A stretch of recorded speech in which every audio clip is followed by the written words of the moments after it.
现在为大家介绍一款异形触摸书，这款一共有4册，每一本尺寸都比较大，硬纸板的，比较厚，不容易撕烂，适合3岁以下的宝宝。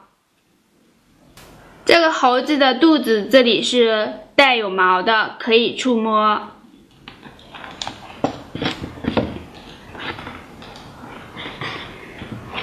绵羊这里是柔软的，也是可以触摸的。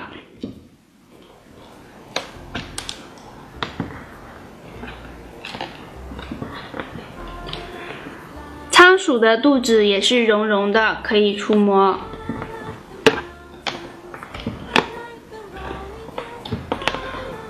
松鼠的尾巴是带有毛的，可以触摸。